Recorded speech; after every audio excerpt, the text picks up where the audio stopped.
காலையில இட்லி தோசை சட்னி சரியா, மத்தியானம் ரைஸ் இல்ல சப்பாத்தி, கொஞ்சம் தால், கொஞ்சம் பொரியல், தயிர். நைட்ல ஒன்லி டிஃபன் தான் டாக்டர். 2 தோசை கொஞ்சம் சட்னி. இதுல புரோட்டீனே இல்லைங்க.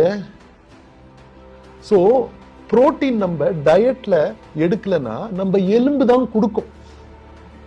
சோ எலும்பு எவ்வளவுதான் தரும், இருக்க வரைக்கும் தானே தரும்.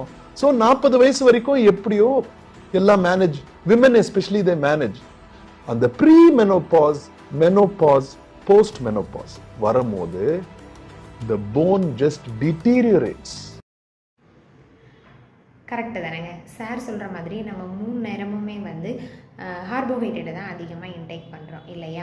நீங்கள் ரைஸ் எடுத்தாலும் சரி, வீட் எடுத்தாலும் சரி, ரெண்டுமே மாவுச்சத்து அதிகமாக உள்ள பொருள் தாங்க.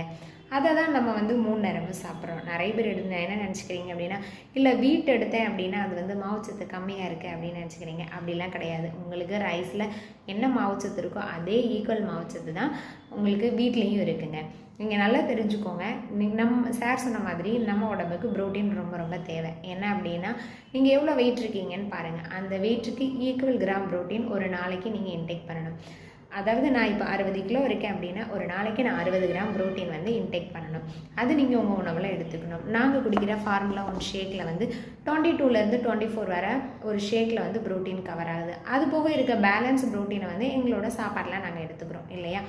சிம்பிளாக வச்சுக்கோங்க. இந்த செவுத்துக்கு வந்து சிமெண்ட் எவ்வளோ முக்கியமோ அதே மாதிரி ஹியூமன் பாடிக்கு ப்ரோட்டீன் ரொம்ப ரொம்ப ரொம்ப மஸ்ட்டு.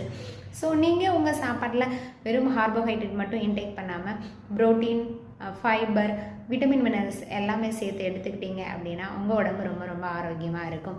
ஸோ இந்த தகவல் உங்களுக்கு யூஸ்ஃபுல்லாக இருந்தது அப்படின்னா கண்டிப்பாக லைக் பண்ணுங்கள், கமெண்ட் பண்ணுங்கள், மஸ்ட்டாக ஃபாலோ பண்ணிக்கோங்க. தேங்க்யூ.